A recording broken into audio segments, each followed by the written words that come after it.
بچوں کے ابو گھر آئے تو اس نے انہیں کھانا دیا اور خود بھی ساتھ بیٹھ گئی۔ پہلا نوالا منہ میں ڈالا تو حلق میں جیسے پھنس سا گیا۔ تھوڑا پانی پیا تو نوالا نیچے گیا۔ حلق کی خشکی کی وجہ سوچی تو یاد آیا کہ ناشتے کے بعد سے نہ کچھ کھایا نہ کچھ پیا۔ صبح نماز کے بعد بچوں کے ناشتے میں لگ گئی، ان کو ناشتہ کروا کے اسکول کے لیے تیار کر کے بھیجا۔ ہے تجھ سے اس زندگی میں سوارا گھر جلدی جلدی تھوڑا سا ناشتہ کیا تو بچوں کے ابو کے آفس کا ٹائم ہو گیا۔ ان کا ناشتہ تیار کیا، وہ ناشتہ کرنے لگے تو جب تک اس نے کپڑے استری کیے وہ ناشتہ کر کے نہانے چلے گئے۔ اتنے میں ساسو ماں نے ناشتے کی آواز دے دی، بیٹا مجھے ناشتہ دے دو۔ ان کو ناشتہ دے کر شوہر کو آفس کے لیے الوداع کہا۔ اندر آ کر ناشتے کے برتن دھوئے اور گھر کی صفائی شروع کر دی۔ جھاڑو پوچھے سے فارغ ہو کر امی کو دوائی لا کر پلا دی۔ پھر سوچا 2 گھڑی کمر سیدھی کر لوں، مگر اس وقت گیٹ بجا۔ جا کر دیکھا تو محلے کی خالہ آئی تھی امی سے ملنے کے لیے۔ ان کے لیے چائے وغیرہ بنا کر فارغ ہوئی تو ٹائم کافی ہو گیا تھا، لہذا دوپہر کے کھانے کا اہتمام شروع کیا۔ سالن چولہے پر چڑھا کر روٹی کی طرف مڑی۔ ابھی یہ سب چل ہی رہا تھا کہ بچے اسکول سے واپس آ گئے۔ اپنوں کو خوش رکھ بچوں کو کھانا دیا، پھر امی کو کھانا دیا اور دوائی پلا دی۔ سوچا برتن دھو کر ہی کھانا کھا لوں گی۔ برتن دھو کر فارغ ہی ہوئی تھی کہ فون بج اٹھا۔ آگے بچوں کی پھوپھو تھیں، بولی ہم اپنے گھر سے نکل چکے ہیں، تمہارے یہاں آ رہے ہیں تھوڑی دیر کے لیے۔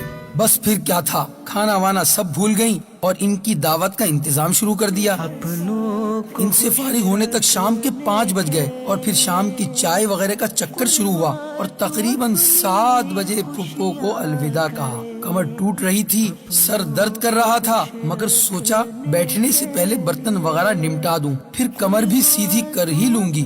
ابھی برتنوں سے فارغ نہیں ہوئی تھی کہ شوہر صاحب آفس سے واپس تشریف لے آئے۔ ان کو پانی دیا، جب تک وہ فریش ہوئے یہ برتنوں سے فارغ ہو گئیں اور ان کو کھانا دیا اور خود بھی ساتھ ہی بیٹھ گئیں۔ ابھی پہلا نوالا لیا تھا جو حلق میں پھنس گیا۔ وجہ سوچی تو پورے دن کا منظر نظر میں گھوم گیا۔ ہے تجھ سے حلق میں نوالا پھنسنے کی وجہ سے آنکھوں میں پانی آ گیا۔ شوہر نے دیکھا تو بولا تم کیوں رو رہی ہو؟